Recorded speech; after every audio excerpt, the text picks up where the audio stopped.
예수님께서 이 땅에 공생의 사역들을 다 마치시고 하늘에 승천하여 올라가신 후에 이런 일이 있었다고 합니다.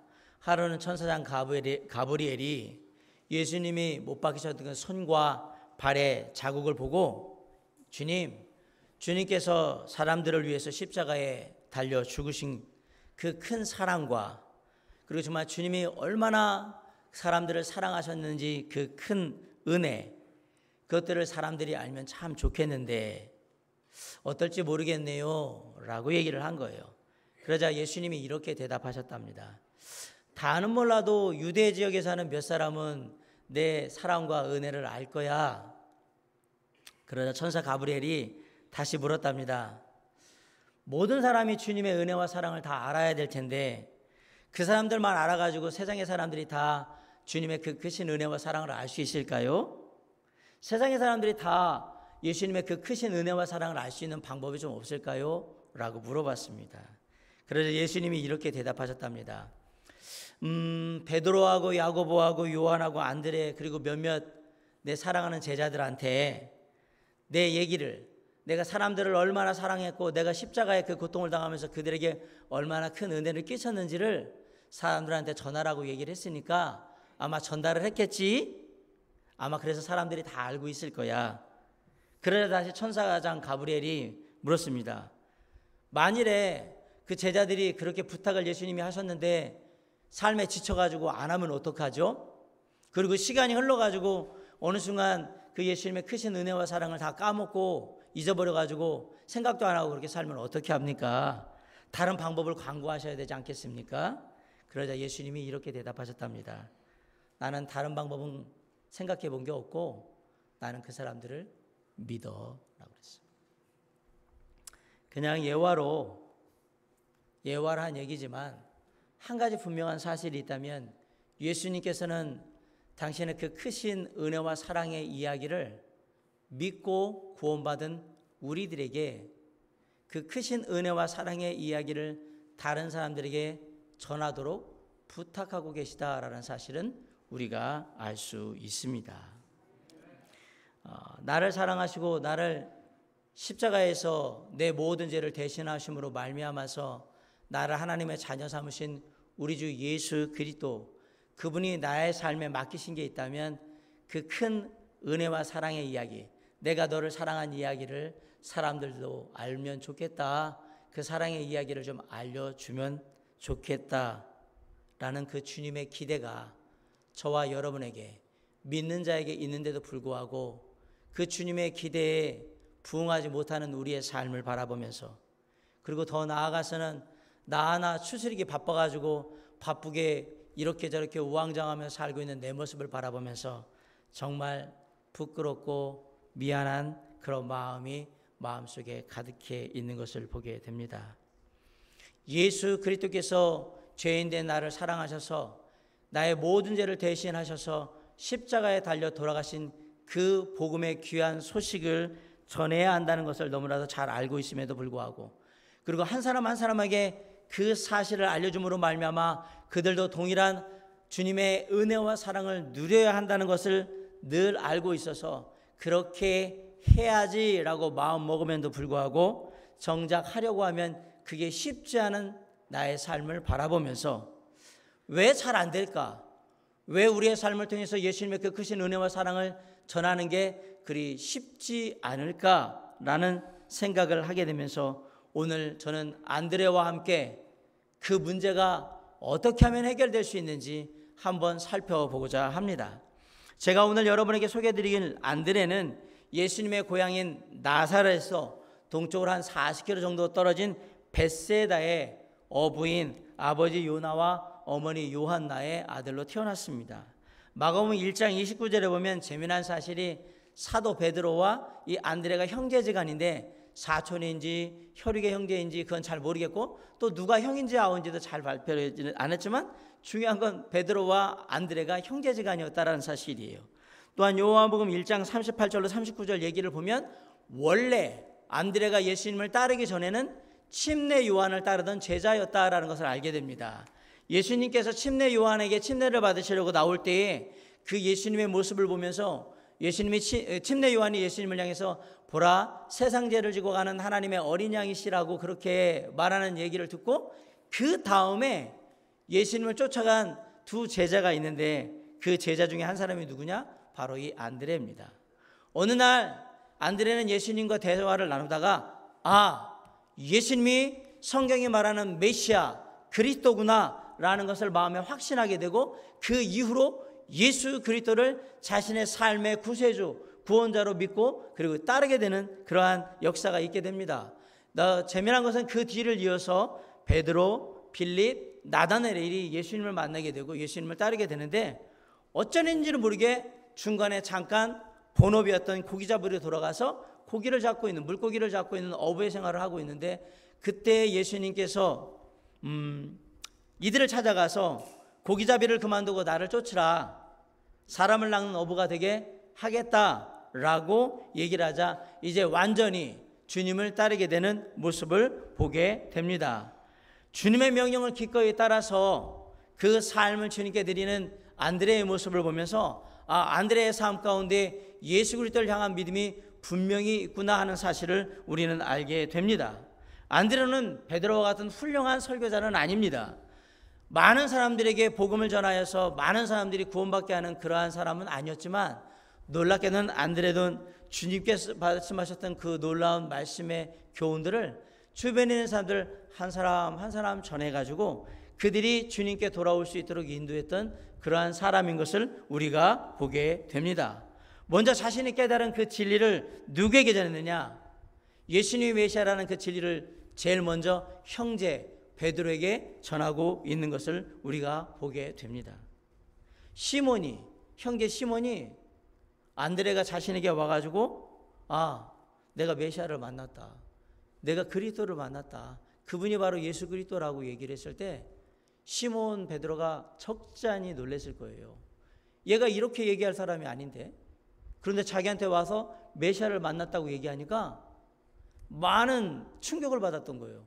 그 다음에 와서 그분을 한번 보라고 했을 때 기꺼이 와가지고 예수님을 만나게 되고 그 예수님께서 베드로를 향해서 너를 개발하고 할 것이다 라고 하는 것을 보게 됩니다. 아울러서 요한복음 6장에 가면 여러분이 잘 아는 오병이어의 기적이 일어나는데 그 오병이어의 기적을 이루게 된 그 가장 중요한 단초를 제공한 사람이 누구냐? 바로 안드레입니다. 이 갈릴리 해변을 떠나서 벳세다 광야에서 말씀을 전할 때에 많은 사람들이 5천 명이 넘는 사람들이 이곳에 모이게 됐는데 그 말씀의 집회를 따라온 사람 중에는 많이 굶은 사람들도 있었어요. 식사를 제대로 못하고 따라온 사람들이 있었어요. 그들에게 야 이제는 먹을 것을 좀 줘야 되겠지 라고 할 때 보잘것없지만 혹시 이거라도 가져가면 예수님께서 어떻게 할 수 있지 않을까라는 주님을 향한 그 믿음으로 어린아이의 도시락에서 보리떡 5개와 물고기 2마리를 가져갔던 사람이 누구냐? 바로 안드레입니다. 안드레는 그렇게 주님을 향한 믿음이 분명했던 사람입니다. 아울러서 요한복음 12장 20절에 22절까지의 사건에 헬라인 중에 예수님을 만나고 싶은 사람들이 와서 예수님을 만나게 해주세요라고 했을 때 그 당시는 예수님을 만날 수 있는 건 선택받은 유대의 백성들 뿐이라고 생각했던 유대인들이 그래서 이방인들이 예수님께 가까이 오는 것을 많이 방해했는데도 불구하고 그때 이 헬라인들에게 예수님을 만날 수 있도록 인도에서 데리고 간 사람이 누구냐? 빌립과 함께 이들을 데려갔던 사람이 누구냐? 안드레입니다.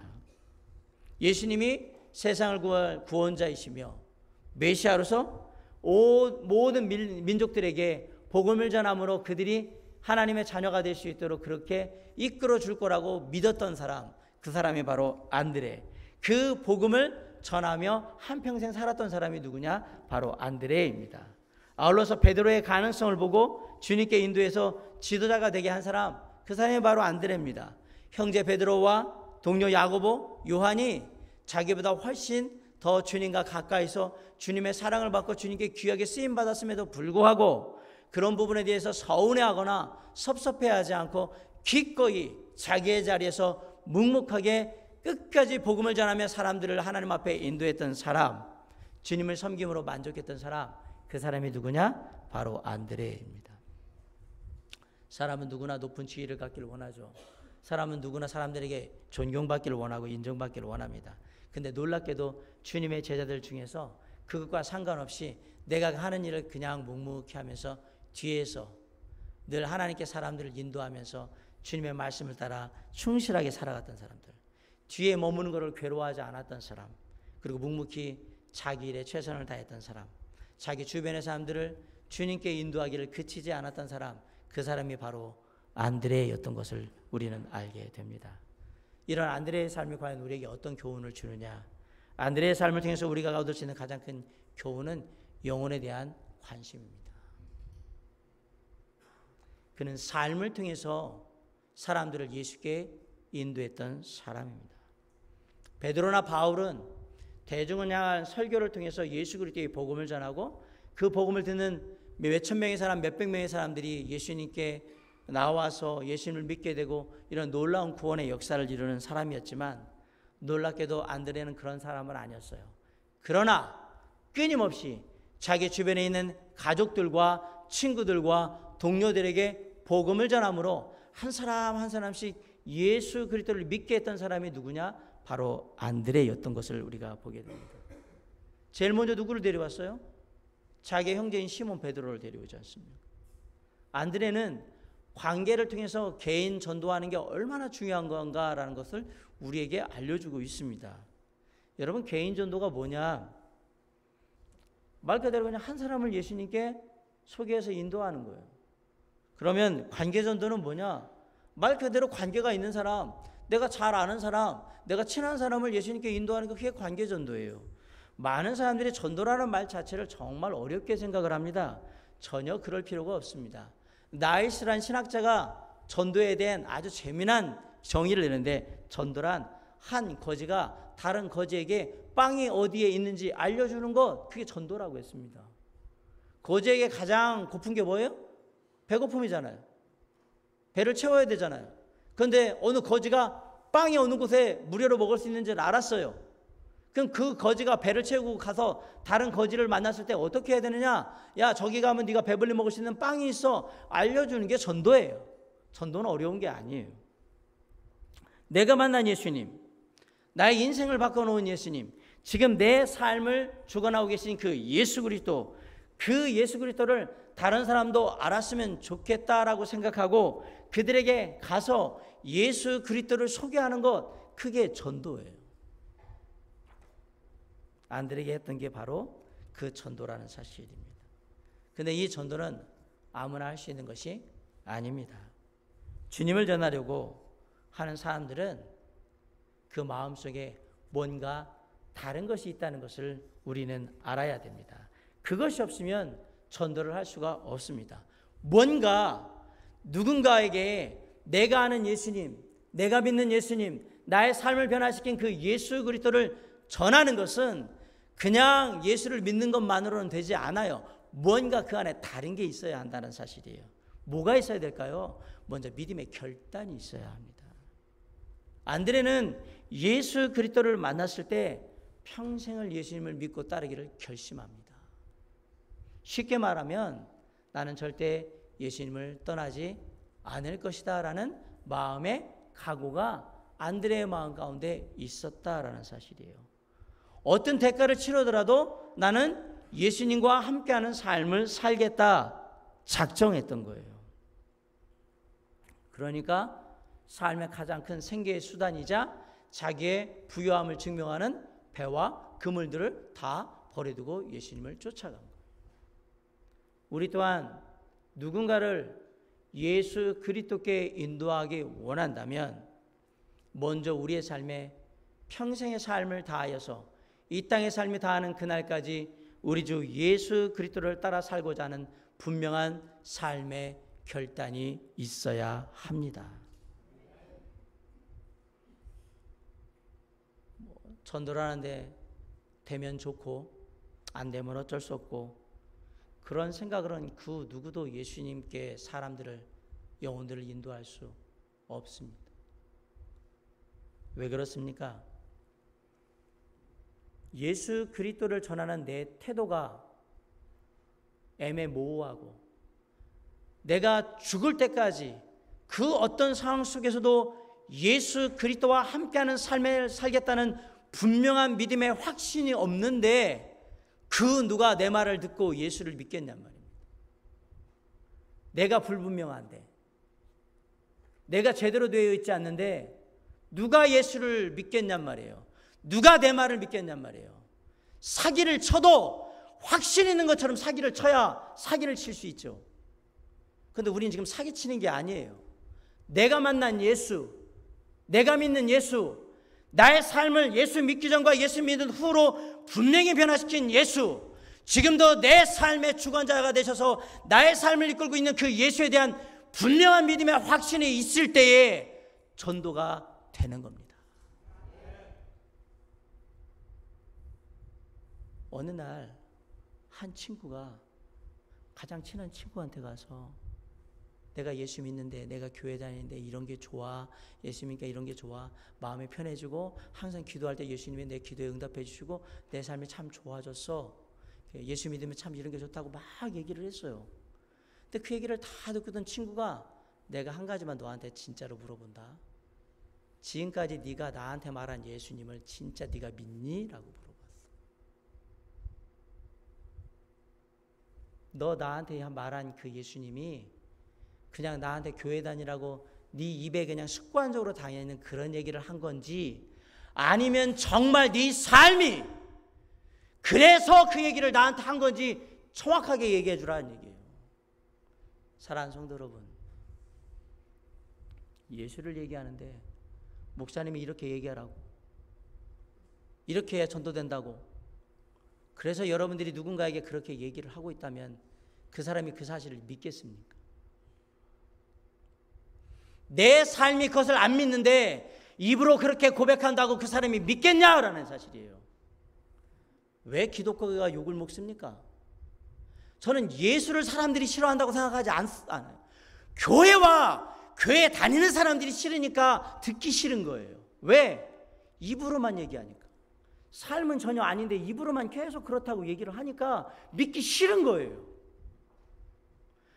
최소한 야, 네 삶을 보니까 정말 예수가 대단한 분이긴 한가 보다 라고 한다면 나중에라도 믿을 수 있는 가능성의 여지가 있겠지만, 네 삶을 볼 때 너는 입으로는 예수님 뭐니 교회니 뭐니 떠들어도 네 삶을 볼 때는 전혀 아니라고 내가 생각해. 절대로 안 믿습니다. 전도는 삶으로 하는 거예요. 입으로 하는 게 아니에요. 제가 늘 얘기하잖아요. 신앙은 삶으로 보여주는 것이지 내 입으로 보여주는 게 아니라고. 내 삶으로 이루어지는 신앙을 내 입술로 고백하는 거예요. 되지도 않는 삶을 내 입술로 포장한다고 해가지고 그것이 전도가 되는 게 아니라는 사실이에요. 안드레가 전한 예수를 믿은 베드로는 안드레의 말을 믿은 것이 아니라 안드레의 삶을 믿은 것입니다. 우리 안에 믿음의 분명한 결단이 있어야 합니다. 그 어떤 일이 있어도, 그 어떤 상황이 와도 나는 예수를 버리지 않는다.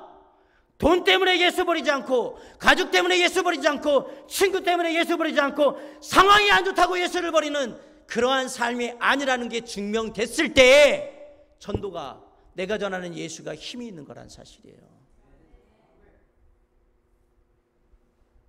내 평생 내가 절대 예수님 버리지 않겠다는 나의 삶의 굳은 결단만이 그 누군가에게 너도 예수면 좋겠다라고 얘기할 때 크게 영향력이 되는 거예요. 나 안에 그러한 확신도 결단도 없는데 무슨 예수를 전하며 그 예수를 전하는데 사람들이 그 진심을 읽을 수 있겠느냐라는 사실입니다. 사랑하는 성도 여러분, 전도하기를 원하십니까? 누군가가 예수 믿고 구원받기를 원하십니까? 나부터 예수를 정확하게 믿어야 합니다. 그 다음에 우리가 예수를 전하는 겁니다. 아울러서 우리의 마음 가운데 무엇이 담겨 있어야 전도할 수 있느냐? 구원의 기쁨이 담겨 있어야 합니다. 예수 만난 기쁨이 있어야 전도를 하죠. 집안에 좋은 일이 있거나 나한테 좋은 일이 있으면 벌써 우리는 입꼬리가 올라가 있어요. 시국구는 너 왜 뭐가 그렇게 기분이 좋아? 아니야 뭐 그냥 뭔데? 그런 게 있어 그냥. 뭔데? 뭐 사실은 말이야 뭐 돈을 뭐 얼마를 벌었다든가, 뭐 내가 무슨 일을 했는데 그게 대박이 났다든가, 아니면 아이고 우리 자녀가 어땠다든가, 뭐 우리 집이 어땠다든가, 좋은 일이 있으니까 괜히 그런 거잖아요. 우리 안에 예수 그리스도의 구원의 기쁨이 있어야 전해요.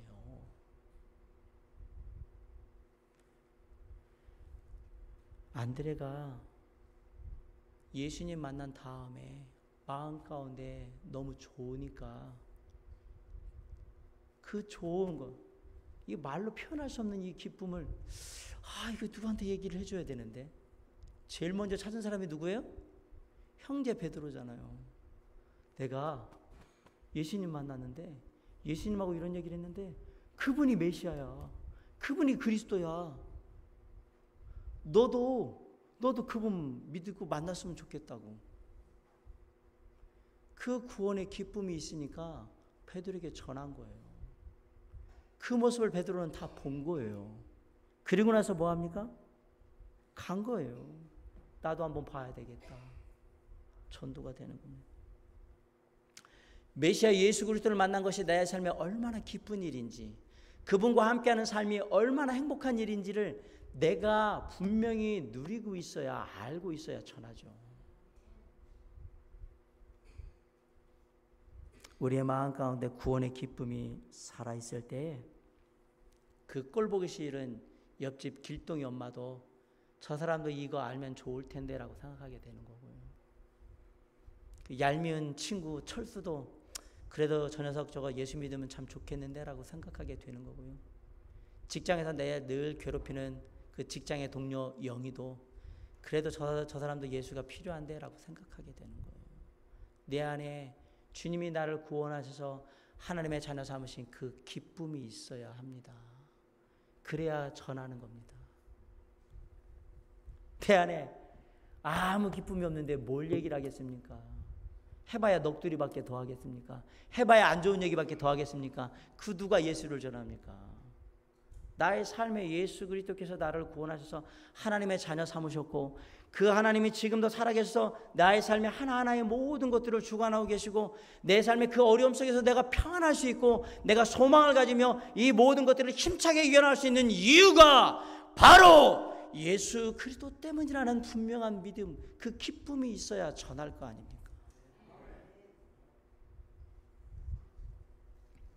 그 구원의 기쁨이, 감사함이 있어야 이것도 누군가하고 나누고 싶은데, 내가 지금 얘기해주고 싶은데 이거 꼭 알았으면 좋겠는데 라는 생각에서 얘기를 해주는 거예요.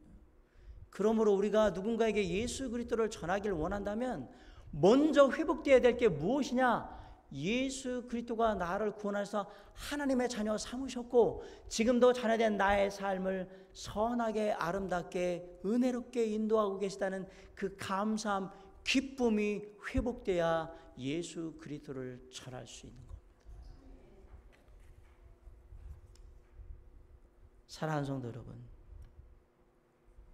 내 안에 그 구원의 감격과 기쁨이 회복되어야 비록 내가 베드로나 바울같이 수십 명의 수백 명의 수천 명의 사람들을 한꺼번에 예수 믿게는 못할지 몰라도 내 주변에 있는 내 가족들과 내 친구들과 내 동료들과 내 이웃들에게 예수님은 얼마나 좋은지 전할 수 있는 거예요. 사랑하는 성도 여러분, 먼저 예수를 전하기 전에 내 안에 나의 죄를 위하여서 나의 죄를 대신하여서 십자가에 들어가신 우리 주 예수 그리스도의 그 크신 은혜와 사랑이 내 안에 회복돼야 한다는 사실을 잊지 마시고 그 회복을 통하여 전도를 향해 발걸음을 옮기는 저와 여러분이 될 수 있기를 주님의 이름으로 간절히 축원합니다.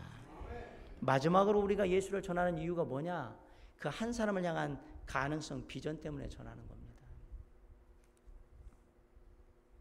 사랑하는 제 친구가 고등학교 1학년 때 저에게 교회 가자고 얘기했을 때 그 친구는 제가 목사가 될 거라는 생각 안 했습니다. 저는 한 번도 목사가 될 거라고 얘기한 적이 없습니다. 어느 날 그 친구와 얘기하다 참 재미난 얘기를 했어요. 그 친구가 저한테 고맙대요. 왜? 너 목사 됐잖아. 그런데 네가 복음 전해서 구원받는 그거 모든 거 나도 다 보너스 마일리지로 다 받는 거예요. 진짜입니다. 진짜입니다. 제가 구원받게 한 사람들의 그 상급이 누구에게도 가냐면 저를 하나님 앞에 인도한 그 친구에게 다 갑니다. 동일하게. 그게 하나님의 셈법입니다. 안 믿기십니까? 나중에 하늘나라 가서 보십시오. 그래서 한 영혼이 그렇게 귀한 겁니다. 스코틀랜드의 한 교회에서 부흥회가 있었습니다. 사흘 동안 부흥회 강사 되신 목사님이 정말 목청껏 있는 힘을 다해서 복음을 전했습니다. 그리고 마지막 시간에 초청을 했습니다. 이 시간에 자신이 죄인됨을 예수 그리스도 앞에 가지고 나아가서 자신의 그 모든 죄를 위해서 십자가에 들어가신 예수 그리스도를 믿기 원하는 사람 손 들고 앞으로 나오라고 했는데 아무도 안 나왔는데 어린아이 하나가 손을 들고 앞으로 나왔어요. 그리고 집회는 끝났어요. 그날 그 어린아이는 예수님을 믿게 됐어요.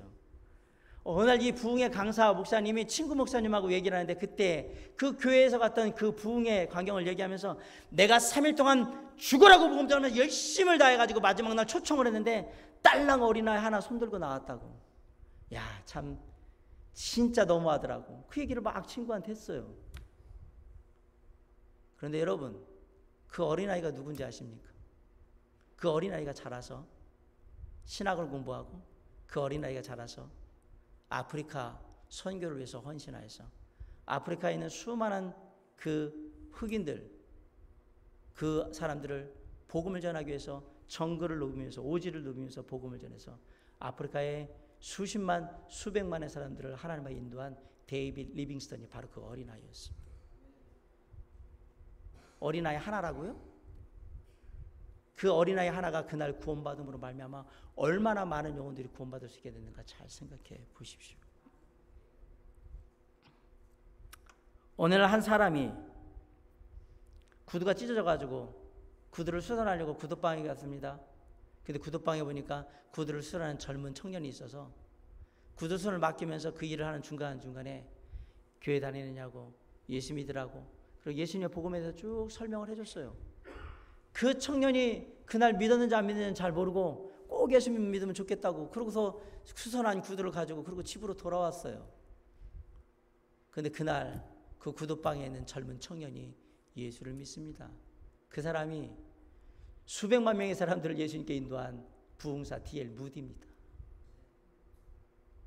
그 사람이 그렇게 되리라고 누가 생각을 했습니까? 아니. 우리는 누군가에게 복음을 전하거나 누군가에게 예수를 전할 때 아무 생각을 안 합니다. 그냥 되면 좋고 안 되면 말고니까. 때때로는 복음을 전하고 싶은데 용기도 없어요. 참 내가 말주변이 없어가지고 그러니까 말할까 말까 할까 말까 하다가 에이 그러고 안 해버려요. 때때로는 가서 얘기를 했어요. 주님, 저 영혼에게 복음을 전하기를 원합니다. 하고 갔는데 한두 번 얘기를 했는데 싫어한 티를 팍 내요. 에이, 뭐 그럼 그렇지 뭐. 가는 거예요. 성질 나잖아. 나는 또 최선을 다해서 마음을 다했는데 저 사람 받아주지도 않고 그런 마음. 그리고 뭐 어린아이인데 이 아이가 구원받을 수는 있을래나? 그래 이런 아이 구원받아가지고 뭐가 될래나? 이런 생각. 그러고 갑니다. 사랑하는 성도 여러분, 내가 그렇게 무심코 지나친 그 영혼이 하나님의 위대한 가능성을 가진 사람이라면 어떻게 하시겠습니까? 한 영혼 한 영혼은 하나님 앞에 다 특별하고 귀한 존재들입니다. 내가 판단할 문제가 아닙니다. 우리는 단지 그들에게 뭐만 하느냐? 예수 그리스도의 그 놀라운 은혜의 복음을 전할 뿐이에요. 믿고 안 믿고는 그 사람이 선택을 하겠죠. 그러면 그것을 믿을 수 있도록 전하는 사람은 누가 하는 거냐? 바로 먼저 믿은 내가 해야 할 일인 것입니다. 여러분, 안드레가 오병이어의 기적을 가지고 오는데 이 어린아이가 가진 도시락이 뭔 일을 이룰 거라고 생각하고 그걸 들고 가겠습니까?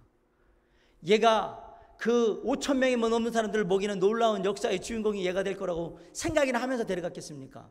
모르겠죠. 뭐 어떻게든 한번 이거 그냥 이 아이의 도시락을 가지고 가면 주님께서 어떻게 하지 않을까? 라는 그냥 나름의 일말의 기대를 갖고 갔는데 그 어린아이의 그 도시락이 5천 명의 모든 사람들을 다 먹이지 않습니다. 우리 주변의 영혼들 한 사람 한 사람들을 바라볼 때 영적인 시각으로 바라보시기 바랍니다. 그들 한 사람 한 사람이 하나님께 너무나도 소중하고 귀중한 사람이라는 걸 잊지 마시기 바랍니다. 언젠가 이들을 주님께서 인도하셔서 하나님의 계획 가운데 포함시키시고 하나님의 놀라운 역사를 이루는 하나님의 사람으로 쓰임받게 할 수 있다는 사실을 늘 기억하면서 우리는 복음을 전하러 갑니다. 자, 복음을 전하기 위해서는 전도하기 위해서는 우리의 마음 가운데 세 가지가 꼭 있어야 한다고 했습니다. 첫 번째 무엇이 있어야 한다고 했습니까? 무엇이 있어야 한다고 했습니까? 마음의 결단이 있어야 한다고 하지 않습니까? 나는 평생 주님을 섬기는 자의 삶을 살겠다. 두 번째, 무엇이 우리 가운데 분명히 해야 한다고 했습니까? 구원의 기쁨이 분명히 우리 가운데 있어야 한다고 했습니다. 내 안에 주님을 향한 기쁜 마음이 있어야 그 마음을 전할 것이다 라고 얘기했습니다. 마지막 세 번째, 무엇이 있어야 되느냐?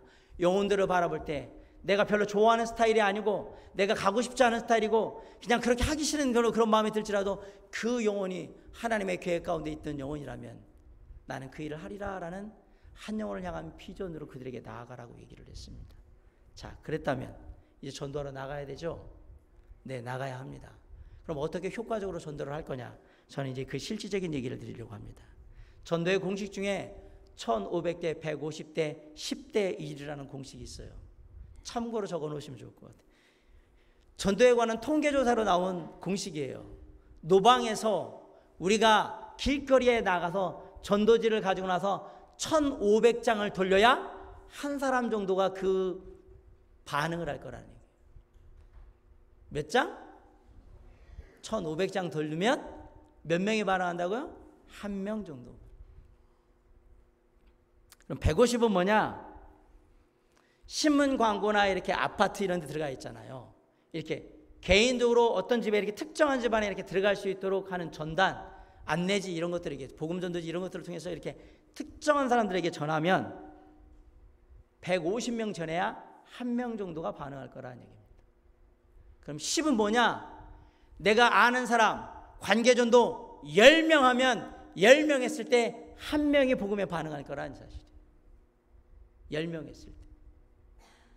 그래서 이게 1500대, 150대, 10대 1이에요. 이 중에 가장 효과적인 방법이 뭡니까? 10대 1이에요. 10대 1. 목사님, 그래도 저는 사명이 전도지를 가지고 하셔요. 안 말려요.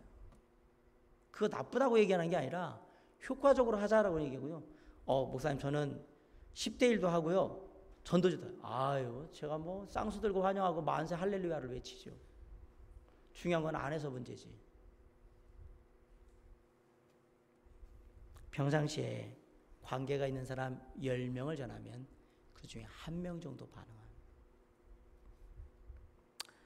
베드로나 바울같이 우리가 복음 전해서 마음에 막 그 즉시 막 다 믿고 구원받고 막 그러면 얼마나 좋겠습니까? 많은 그게 쉽지 않습니다. 그래서 우리는 안드레와 같이 내 주변에 아는 사람을 한 사람 한 사람 접촉해서 그들로 하여금 예수를 믿을 수 있도록 그렇게 인도해 가는 것입니다. 그래서 아는 사람을 찾아가서 뭘 하려고 하는데 그것도 쉽지 않아요. 제가 아는 분 중에 그 아동들 교육교재, 우리가 뭐 구몬이나 뭐 이런 거 있잖아요. 이런 거 이렇게 하시는 분이 있어요. 근데 그분과 예전에 얘기를 할 때 이제 사람들이 이렇게 해서 뭐 아름아름 해가지고 이제 애기 엄마들 알잖아요. 그러면 이제 영유아 학습 교재를 파는데 나이가 한 50세가 넘으셨어요. 근데 만나는 대상들은 20대, 30대 애기 엄마들이에요. 그래가지고 어떻게 전화를 하면 관심 없어요. 어떻게 알고 전화하셨어요? 뭐 이런 말부터 이제 투명하게 막 끊고 어쩌지 해가지고 이제 만나잖아요. 그 집에 한번 가면 나 바쁜데 꼭 이러셔야 되냐고 얘기하면서 뭐 얘기하시려고 하는 거냐고 그러면서 막 그러면서 얘기하면 또 그것 때문에 오셨냐고 제가 얼마나 바쁜데 그런 것 때문에 오셨냐고 그러면서 안 산다고 얘기하고 그냥 그런 가진 멸시와 모욕을 다 당하면서 하는 거예요. 요즘 젊은 애기 엄마들이 얼마나 무서운지 아십니까? 경험하기 원하신다면 영유 학습 교재를 한번 들고 가서 한번 만나보시기 바랍니다. 여러분이 얼마나 비참해지는지를 알게 될 겁니다. 절대 사정 안 봅니다. 그거 알고 싶으면 우리 곽희정 자매님 이런 분들한테 물어보시면 돼요. 김영순 자매님이나 이런 분들한테 물어보시면 돼요. 그런데 뭐라고 얘기했는지 알아요? 저한테? 목사님, 그래도 먹고 살아야 되잖아요. 그 자존심 다 버리고 그 수모 다 당하면서 그래도 또 얘기하고 떼기하고 실정돼서 살아야 되니까. 참. 먹고 사는 것도 이렇게 힘든데, 사람을 선택하는 게 힘든데 한 영혼이 예수 믿게 하는 게 쉬울 거라고 생각하십니까? 아닙니다. 한두 번 해보다가 욕먹고 그냥 그만두겠다고요? 나 그렇게 무시하는 거 들으니까 기분 상하고 아주 기분 나빠서 안 하겠다고요? 그래도 내가 지금 친하다고 생각해가지고 내가 예수님 전하고 복음 전하고 그랬는데 안 믿어? 안 믿으면 네 손해지 내 손해야? 두고 봐라. 예수 안 믿고 잘 되나 두고 보자. 이런 악한 마음 가지시면 안 된단 말이에요. 당연한 거예요. 이건. 사람들이 당연히 그렇게 반응할 거예요. 요즘 같은 시대에는 옛날하고 달라서 더해요. 거의 뭐 버러지 취급할지도 몰라요. 예수 얘기하면. 그리고 이상하게 바보 멍청이 취급할지 몰라요. 그냥 그렇게 당할 거라고 생각하고 10명은 만나야 그 중에 하나가 반응할 거예요. 9명 참으시고요. 마지막 10번째 만나면 이제는 반응할 한 사람을 만나겠구나 생각하시고 은혜를 가지시고 그냥 가세요. 안 돼. 사랑하는 성도 여러분, 우리가 누군가를 만날 때 힘들고 지치고 정말 마음 상하고 정말 서럽고 멸시당하지만 그때 뭘 생각해야 되냐? 제가 얘기해 드렸잖아요. 그 한 사람을 향한 주님의 비전을 생각하셔야 돼요. 저 말도 안 되는 저 사람이 예수 믿고 바뀌면 얼마나 멋있을까? 진짜 저 사람은 예수 안 믿을 것 같은데 저 사람이 예수 믿는다면 진짜 큰 간증이 되겠네. 나 하나 욕먹고 나 하나 수치당하는 건 문제가 아니야. 저 사람 예수 믿으면 진짜 대박일 것 같아. 그렇게 보시고 그냥 하는 거예요. 그렇게 하는 거예요. 그래서 전도는 어렵습니다. 자존심은 내세우면 전도 절대 못해. 자존심은 버리시기. 전도하는 데는 자존심이 전혀 필요하지 않지. 사랑하는 성도 여러분, 우리의 마음 가운데 한 영혼을 향한 비전을 갖게 되면 그 영혼도 하나님이 불쌍히 여기시고 그 영혼도 귀중하다고 생각해서 나아가게 되는 겁니다. 그래야만 내 입이 열리고 내 발걸음이 떨어지고 그들에게 뭔가를 하기 시작하는 거예요. 미국의 세들백 교회 릭 워렌 목사님이 교회 전도 프로그램을 하다 보니까 15년을 했는데 거기에 놀라운 통계가 나오더래요. 이런 사람한테 예수를 전하거나 교회에 가자고 하면 잘 반응을 하더라라고 해서 9명의 9부류의 사람을 얘기를 해줬는데, 교회에 2번째 방문하는 사람, 옛날에 교회 다녔는데 안 다니는 사람 있잖아요. 이런 사람한테 교회 가자고 그러거나 이러면 예수 믿을 가능성이 높다라고 했고요. 2번째는 새롭게 이제 막 예수 믿고 교회 다니기 시작한 사람들의 친구나 가족들, 요 사람들도 예수 믿고 교회 다니기 쉬운 사람들. 3번째, 이혼이나 막 별거로 가정이 파탄 나가지고 부부관계 문제가 있는 사람들한테 예수를 전하면 된다 그랬어요. 그 문제 해결자가 누가 되냐면 예수님이 될 가능성이 높다고 그래요. 4번째, 술이나 마약, 도박 이런 거에 중독에 빠져가지고 막 삶을 포기하려고 하는 사람들, 이런 사람들, 요즘은 막 자폐 걸리고 하는 사람들 있잖아요. 이 사람들은 철저하게 예수가 필요한 사람들이에요. 5번째, 첫 아이 임신하고 첫 아이 낳은 부부들, 이들한테는 예수님이 필요한 거예요. 아이 기를 때 하나님의 귀한 말씀을 가지고 양육하라고 그러면 잘 들어요. 왜냐하면 우리 아이 잘 키우고 싶거든요. 6번째, 질병 가운데 아파하시는 그런 환자나 그 가족들, 왜냐하면 마음이 일단 낮아져 있거든요. 아프기 때문에.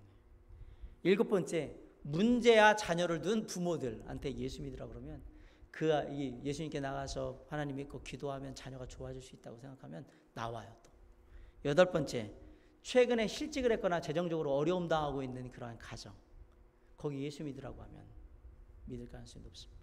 마지막으로 9번째는 다른 지역에서 새롭게 이사 온 사람한테 교회 가자 예수 믿으라고 그러면 잘 믿는답니다. 자, 제가 이제 얘기를 드렸어요. 우리 주변에 여기에 해당되는 분 있으면 하나님의 시각으로 딱 보고, 주님, 저 사람을 제가 하나님께 인도하기를 원합니다. 저에게 용기를 주시고요, 저에게 기회를 허락하시고요, 제가 때가 되면 나아가서 복음 전할 수 있도록 도와달라고 하셔야 합니다. 그리고 나가서 이것을 실제적으로 할 때는 2가지가 필요한데요. 첫 번째는 우리의 마음 가운데 119 운동을 해야 합니다. 119 운동이 뭐냐? 안 어려워요. 1년에 한 명을 구령하자. 그게 119 운동이에요. 119 운동을 잘 하려면 721 전술이 필요합니다. 721 전술. 721 전술은 뭐냐? 그 사람을 위해서 7번 기도하고 2번 만나고 1번 초청하고 얘기해요. 어떤 분이 얘기할 거예요. 119 1년에 한 명? 1년에 한 명이 쉬울 것 같죠? 어렵습니다. 그냥 1년에 한 명만 전도하시면 됩니다. 여러분의 부담을 확 내려줬습니다. 제가 이자 내리듯이 확 내려줬어요. 그냥 저리로 내려드렸어요. 1년에 한 명. 119예요. 한 해를 시작할 때 내 마음 가운데 올해는 이 사람 한 사람 끊임없이 접촉하며 함께하는 겁니다. 교회에 오는 많은 사람들은 목사의 설교로 교회에 오는 게 아니고요. 병 고치고 뭐 방언하고 이래서 교회에 오는 게 아니고요. 교회가 구제나 봉사를 많이 해서 교회에 오는 게 아니에요. 교회에 오는 대부분 한 70%가 넘는 사람들은 가족이나 친구, 이웃들의 초청에 의해서 옵니다. 그리고 정착할 때 그때는 얼마나 많이 제대로 돌봐주느냐에 따라서 정착을 하겠지요. 우리의 삶이 본이 되어야 합니다. 그래야 그 삶이 영향이 되어서 누군가를 주님 앞에 인도할 수 있게 되기 때문에 그렇습니다. 어느 사업가가 길거리를 가는데 큰 레스토랑에 그 시꺼멓게 되어 있는 유리벽에 진짜 거지 몰골을 한 아이가, 소년이 이렇게 식당 안을 쳐다보고 있는 걸 본 거예요. 이렇게 얼굴을 대고 유리에. 아, 몰골을 하자 보아하니 배가 고픈데 저걸 사 먹을 돈은 없으니까 그냥 냄새 맡고 그 식당 바깥에서 그러고 있는 거예요. 그래서 배고프니? 라고 물어봤더니 이렇게 쳐다보면서 끄떡끄떡 네. 그래서 들어가자. 이 아이를 데리고 들어왔어요. 뭐 먹고 싶어? 그랬더니 얘기를 못하죠. 얻어먹는 주제에 뭐 먹고 싶다고 얘기할 수 있겠어요? 그래서 스테이크하고 뭐 여러 가지를 이렇게 시켜줬어요. 진짜 풍성하게 먹을 수 있도록. 나 음식이 나와서 이제 먹어. 그랬더니 얘가 안 먹는 거예요. 안 먹고 자꾸 저 원래 있던 레스토랑 유리벽 있는 데를 자꾸 쳐다보는 거예요. 그러더니 음식을 보고 또 쳐다보도 음식을 보고 그래서 왜? 배고프다 그랬잖아. 먹어. 그랬더니 저 유리창 바깥에 여기 쳐다보고 있는 제 아이, 제 동생이에요. 동생 저 바깥에 있는데 저만 못 먹을 것 같아요. 그런 거예요. 그래가지고 이 사업가 신사가 나가서 그 아이를 데리고 들어왔어요. 앉아. 밥 먹어. 그제서야 먹는 거예요. 맛있게. 사랑하는 성도 여러분, 믿는 자는 이미 삶에 하나님의 놀라운 은혜와 축복을 누리고 있는 사람들입니다. 여러분 삶의 유리창 바깥에 아직도 여기를 들어오지 못하고 쳐다보고 있는 수많은 사람들을 어떻게 하실 겁니까?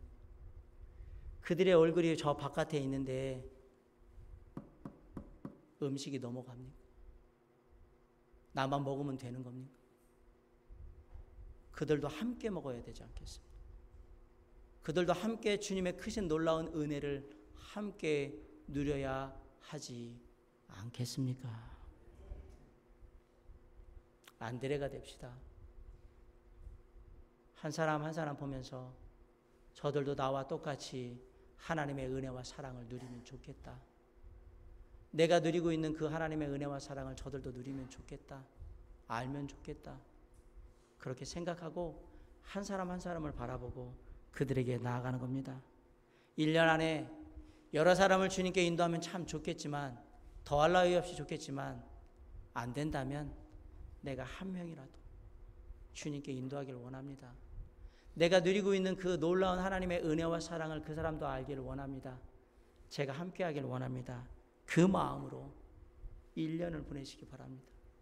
그렇게 해서 그 영혼이 오면 다음해에는 그 영혼이 다른 누군가를 향해서 1년을 살 거예요.